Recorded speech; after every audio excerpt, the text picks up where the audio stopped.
사회성이 없다, 예민하다. 네, 흔히들 성격적인 문제로 치부하지요. 근데 이건 성격이 아니라 우리 뇌 때문이라고 합니다. 사회성 부족한 사람의 뇌부터 해결법, 그리고 내 뇌는 어떤 타입인지, 뇌와 마음을 연구하는 뇌신경학 연구 한의학 박사 노충구 원장님을 모셨습니다. 원장님 안녕하세요. 네, 안녕하세요. 반갑습니다. 네. 21년간 두뇌와 마음을 연구하고 치료해온 한의사 노충구라고 합니다. 저서 결국 해내는 아이들의 비밀에서 이 뇌의 불균형에 대해 다뤄주셨어요. 네네. 이런 뇌의 불균형은 무엇이고 또 어떤 문제를 초래하나요? 사람의 뇌는 발달을 하면서 어느 정도 이제 불균형을 가지고 발달합니다. 오른손잡이가 있고 왼손잡이가 있는 것처럼 뇌가 발달할 때도 조금 더 우성으로 발달하는 영역이 있고 상대적으로 열성으로 약하게 발달하는 영역들이 있어요. 네네. 그 차이가 이제 적절한 범주 안에서 불균형하게 발달을 한다면 이거는 이제 성격이나 체질이 되는 거예요. 그렇지만 이게 이제 성장 과정에서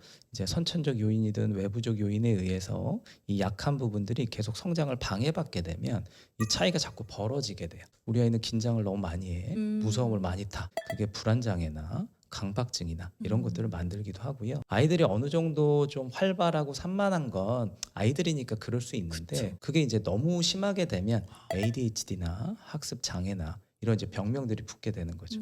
계속해서 이 차이들이 좀 보완되지 못하고 벌어지게 된다면 결국 이제 20살 넘어서 성인이 됐을 때도 ADHD나 강박증이나 뭐 사회성 부족, 감각 과민이나 이런 문제들을 가지고 세상을 살게 되는 좀 그런 어려움을 겪게 되는 경우들이 생깁니다. 한의사 하시다 보니까 네. 요걸 다들 궁금해하실 것 같아요. 한의학이 뇌를 치료한다. 어떤 방식으로 우리의 뇌의 불균형을 좀 치료하시는지요? 그 질문을 21년간 증명하고 네. 풀어왔다고 보시면 되는데요. 오랜 기간 동안 뇌의 불균형이 지속이 되다 보면 뇌를 싸고 있는 이제 두개골 구조라든지 신경을 싸고 있는 이제 척추 신경들이 이제 균형들이 깨지면서 이제 틀어지는 상황들이 생겨요. 그 불균형들을 이제 해소하기 위한 이제 추나요법이나 이제 균형 장치들을 활용을 해서 몸과 마음의 이제 균형을 회복합니다. 그리고 좀 나아가서는 이제 생활 속에서 뭐 운동요법이나 또 명상요법 그리고 이제 식이요법들을 이제 같이 활용을 해가지고 어떤 삶 속에서도 이런 이제 균형들을 이제 유지해 나가는 노력들을 할 필요가 있죠. 이 불균형을 어떻게 해소해야 될지 모르는 분들을 위해서 또 한의학과 함께 네. 치료를 해주신다고도 볼 수가 있겠네요. 네. 자, 그러면 이 질문을 또 빼놓을 수 없을 것 같은데요. 우리가 사회성이 없다, 흔히들 일컬어지는 분들이 계시잖아요. 사회적 스킬을 학습하지 못해서 뭐 경험이 없어서로 볼 수도 있지만 네네. 또 큰 원인 중에 하나가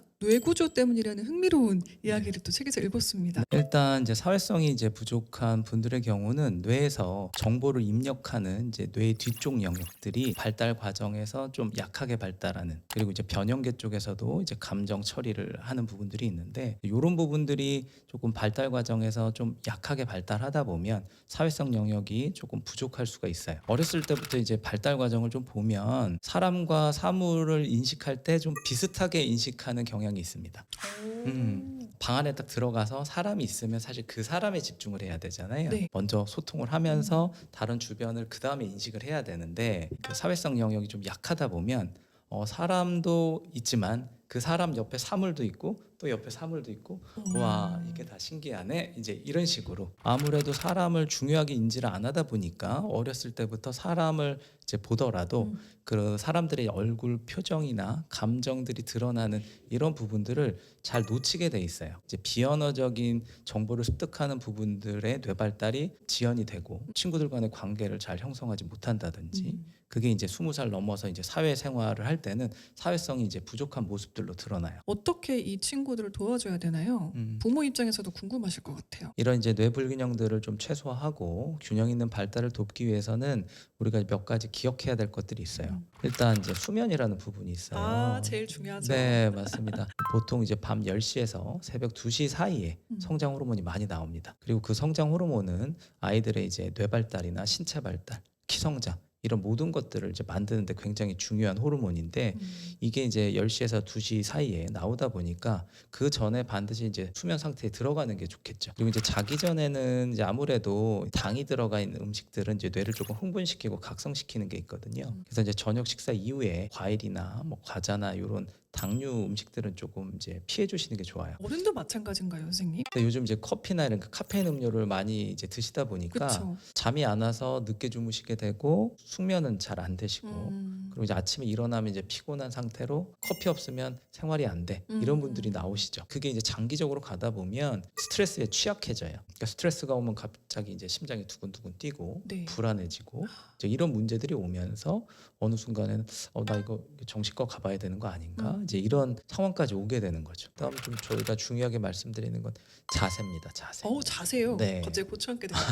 동물과 사람의 뇌 발달에 가장 큰 차이를 만든 것이 바로 척추에서 뇌로 올라가는 신경의 경로가 얼마나 균형 있게 바로 섰느냐. 실제 치료를 할 때도 가장 중요하게 보는 부분인데 척추에서 뇌로 올라가는 신경의 경로를 자꾸 무너뜨리는 자세나 습관은 좀 부모님이 신경을 써주시는 게 좋습니다. 그 일반화하면 안 되지만 음. 왜 척추측만이라든지 몸이 완전히 틀어지신 분들 네. 있잖아요. 네네. 뇌의 불균형을 초래하기도 하나요? 이런 몸의 문제들이? 아직 현재까지는 의학적으로 명확한 원인이 밝혀져 있지 않은데 네. 저희가 보는 관점에 있어서는 결국 뇌불균형이 축만증을 만드는 겁니다. 그렇군요. 네. 그러니까 신경의 불균형이 이제 심해지는 과정에서 이제 뼈의 성장에도 영향을 주다가 그 뼈의 성장이 한쪽은 성장이 많이 되고 한쪽은 성장이 잘 안 되면 그게 이제 측만증이 되는 거예요. 뇌불균형이 만드는 많은 문제들이 있어요. 평발이라든지 우리가 오다리 X자다리라든지 뇌나 신경이 발달하면서 자꾸 균형이 깨지면서 틀어지다 보니까 위에 더 씌워지는 이제 뼈나 근골격도 같이 틀어질 수밖에 없는 거죠. 그럼 이런 사람들은 좀 필라테스 같은 운동을 해주고 좀 균형 잡을 수 있는 운동을 해주면 좀 도움이 될까요? 그럼요.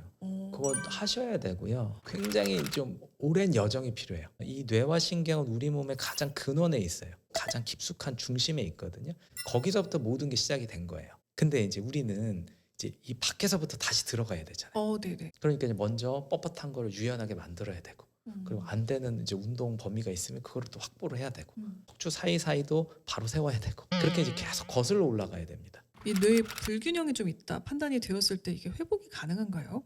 네, 가능합니다. 예전에는 이제 의학적으로 뇌가 이제 손상이 되고 뇌 기능이 이제 좋지 않은 것은 그냥 네. 어쩔 수 없다. 결정돼 있다. 이제 이런 이제 관점이었는데 어느 순간 의학이 발전해서 이렇게 봤더니 이 신경계라는 게 계속 변화하더라는 거예요. 그래서 이건 고정돼 있는 게 아니라 변화될 수 있다. 이제 그게 이제 뇌 가소성이라는 거거든요. 네, 네. 이 뇌 변화를 위해서 계속 노력을 열심히 한다면 충분히 뇌는 바뀔 수가 있어요. 그럼 어떤 노력들을 좀 하면 좋을까요? 뭐 영상, SNS, 뭐 게임 이런 거에 대한 노출들이 너무 많아요. 맞아요. 네. 쇼폼 특히 많이 보시잖아요. 네. 근데 그 자극들이 뇌를 굉장히 망가뜨립니다. 음, 본능적인 영역들만 계속 자극을 받으면서 긍정적인 사고나 감정들을 이제 만들어가는 그런 이제 상위 기능들은 자꾸 기능이 다운됩니다. 그러면서 왜 뇌의 불균형들을 이제 초래하게 돼 있어요. 자극을 추구하는 시기에서 얻어지는 행복은 오래가는 행복이 아니에요. 햇빛이 오늘 너무 따뜻해서 좋다. 이 바람이 너무 선선하게 불어오는 이 느낌이 너무 좋다. 말초적인 자극에서 오는 게 아니라 내 안에 그냥 존재감에서부터 우러나오는 느낌이거든요. 네. 그러니까 그런 행복을 우리는 느낄 수 있어야 돼요. 그러니까 그런 쪽 감각을 개발해야 되는데 이런 이제 스마트폰의 이제 이런 자극들이 사실은 이런 근원적인 감각을 자꾸 망가뜨리고 그 말초적 감각만 자극을 하면서 계속 이 신경계의 불균형을 만드는 거죠. 먹게 되는 음식들 중에서도 가공식품들, 당류, 그다음에 이제 정제 탄수화물들, 면, 밥, 빵 위주의 음식들을 많이 먹게 되잖아요. 네. 근데 이제 이런 음식들이 우리 몸의 대사를 좀 깨트리고요. 장뇌축이라고 그래서 장과 뇌가 이렇게 연결돼 있다고 하는데 그 연결고리들을 자꾸 깨트립니다. 설탕 중독. 그죠? 탄수화물 중독 얘기 많이 하잖아요. 네네. 중독 기전이라는 건 결국 이제 뇌신경계에 뭔가 영향을 줬다는 거죠. 그렇기 때문에 이제 이런 음식들을 좀 제한하고 조절할 필요가 있어요. 부정적인 생각과 감정을 조절하는 거 굉장히 중요합니다. 그 신호들이 이 뇌의 이제 이 본능적인 영역들을 되게 이제 위축시켜요. 방어 기제를 작동시키고 이제 생각과 감정이 자꾸 왜곡이 일어납니다. 긍정적인 생각과 감정을 만들어낼 수 있는 좀 상위 기능들을 이제 쓰기가 어려워집니다. 상위 기능을 쓰려면 에너지 레벨이 되게 높아야지 뇌의 상위 영역을 쓸 수가 있어요. 에너지 레벨이 낭비가 되지 않고 이렇게 쌓여 올라가면 우리는 생각과 감정을 좀 긍정적으로 잘 만들어낼 수가 있어요. 근데 이제 에너지 레벨이 떨어지면 부정적이고 안 될 것 같고 그런 생각들이 자꾸 돌아갑니다. 악순환이네요. 네. 그러다 보니까 이거를 회복하기가 너무 어려운 거예요. 그래서 이때 해야 되는 거는 생각과 감정을 멈춰야 됩니다. 근데 이때 우리가 막 이제 힘을 내라고 막 격려를 해주고 좋은 생각을 하라고 하는데 시작은 좋은 생각으로 시작을 했는데 가다 보면 다시 비관적이 되는. 네, 하다 보면 자꾸 결론은 어. 자꾸 이제 부정적이 되고 비관적으로 가요. 그러니까 결국은 생각이 중요한 게 아니라 에너지 레벨을 관리해야 돼요. 그래서 이제 명상이라는 걸 하는 겁니다. 그러니까 생각이나 감정이 일어나는 것들이 반복이 되면서 뇌의 균형이 깨지는 거거든요. 생각을 했더라도 항상 제자리로 돌아와야 됩니다. 그게 균형이에요. 24시간 아무 생각도 하지 말라는 게 아니고 항상 나의 중심, 마음과 생각의 중심, 그게 이제 뇌의 균형 상태를 지속적으로 유지하는 거죠. 우리 할 수 있는 하나씩 실천하면서 요거라도 디톡스 해보시면 어떨까 싶습니다. 선생님 그러면 네. 요것도 궁금해요. 좌뇌용 인간에 대해서는 많이 들어봤잖아요. 아, 좀 네네. 친숙합니다. 뇌의 앞과 뒤가 다른 것에 대해서는 저도 책을 읽으면서 우와 했어요. 네. 좀 새로운데요. 네네. 이 뇌의 앞과 뒤가 어떻게 발달했느냐에 따라서 좀 행동이 다르다고요.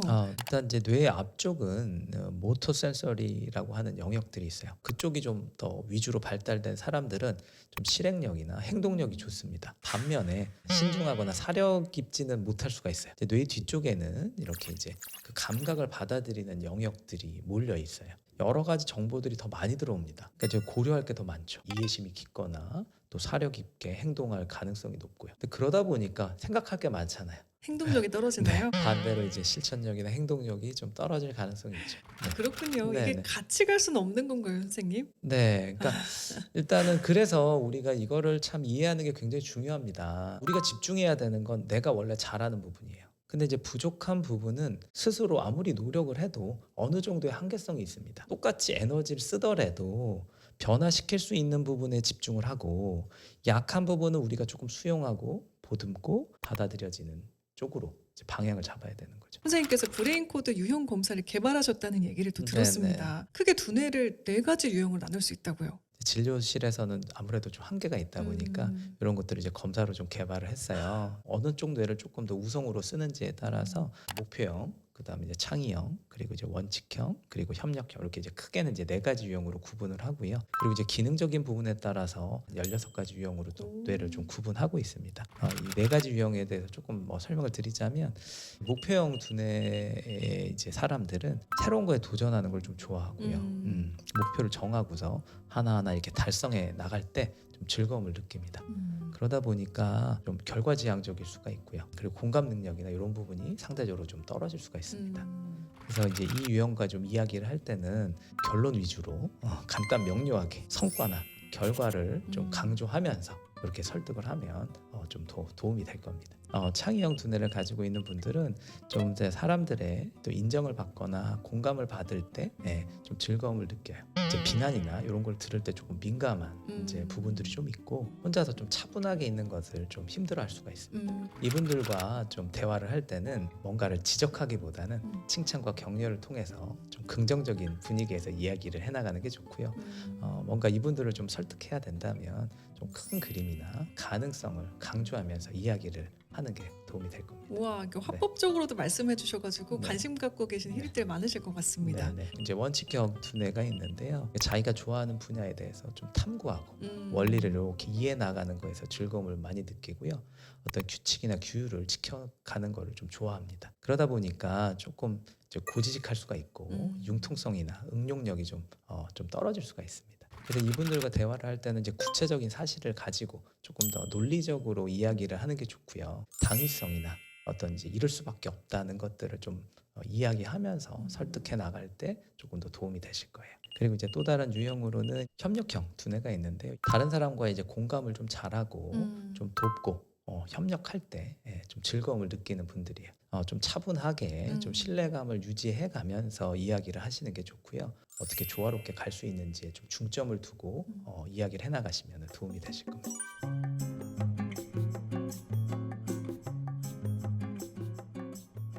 이렇게 다른 유형을 지닌 사람들끼리는 어떤 식으로 소통을 하는 게 좋을까요? 두뇌라는 부분은 선천적 영역과 경험들이 뇌 안에 이제 신경망들을 이제 형성하게 되는데 그 형성된 신경망에 따라서 이제 생각과 가치관이 너무 다르게 돼요. 그리고 나는 이렇게 살아왔다 보니까 다른 사람으로 살아본 적은 없잖아요. 네. 누구나 이렇게 생각해야 될 것 같고 이게 가장 중요할 것 같은데 상대는 그걸 이해를 못하는 거죠. 음. 그러다 보니까 오해가 자꾸 생겨요. 그래서 이 부분들을 우리가 변화시켜 나가려면 첫 번째는 우선 자신에 대해서 알아야 됩니다. 나는 무엇을 하는 걸 좋아하고 어떨 때 행복감을 느끼고 어떤 걸 중요한 가치로 느끼는 사람인가. 그 다음이 이제 상대에 대한 이해입니다. 아, 저 사람은 저걸 중요하게 생각하는 사람이구나. 저럴 때 행복감을 느끼는 사람이구나. 아, 저런 가치관을 가지고 있는 사람이구나. 나의 가치, 상대의 가치를 서로 인정해야 됩니다. 그리고 나아가서는 나의 가치와 상대의 가치가 드러날 수 있는 역할과 책임에 대한 부분들을 서로 얘기하면서 관계를 만들어가는 거죠. 당신은 이걸 잘하니까 이런 역할을 해주면 너무 좋을 것 같아. 그리고 나는 이걸 잘하니까 이런 역할을 좀 해볼게. 이해를 바탕으로 만들어지기 때문에 그게 이제 비난의 대상이 되진 않는 거죠. 상대를 바꾸려고 하기보다는 상대의 가치와 나의 가치가 서로 빛날 수 있는 관계를 만들어가는 것. 그런 관계를 만들어가면 참 좋을 것 같습니다. 마지막으로 벌써 이제 선생님 보내드릴 시간이 다가오는데 네네. 사회생활 인간관계에 관심이 많은 우리 히리들께 한마디 부탁드립니다. 네네. 우리는 서로 같을 수가 없어요. 그게 이제 우리의 가치기도 하죠. 사람마다 저마다의 다양성이 있고 저마다의 고유성이 있다. 그래서 그 각자의 빛깔이 있어요. 그 빛깔이 에너지 레벨이 좀 낮을 때는 탁한 색깔이에요. 근데 우리가 그 에너지를 높여가면 그게 빛으로 바뀝니다. 빛은 쌓이면 쌓일수록 밝아집니다. 물질적 색은 쌓이면 쌓일수록 탁해져요. 그래서 우리가 욕심을 내고 저마다 자기 색깔만 고집하면서 대화를 하다 보면 싸움이 되고요. 우리가 빛깔 같은 이런 의식 상태로, 뇌 상태로 각자의 가치를 인정하면서 대화를 하면 전체 분위기가 밝아지고 이제 환하게 빛나는 그런 상황들이 나오겠죠. 그래서 우리 히릿 여러분들도 이런 인간관계들을 만들어가면서 행복과 성공을 만들어가면 좋겠습니다. 아주 좋은 비유여서 우리 잊지 못할 것 같습니다. 빛처럼 관계를 쌓아서 환하게 밝혀보자고요. 네. 말씀 감사드립니다. 네. 네, 그럼 선생님 아쉽지만 보내드리면서 저희는 인사드리겠습니다. 네. 오늘도 채널 고정해주신 히릿, 내일도 최고길만 걸으세요. 안녕. 뿅. 뿅.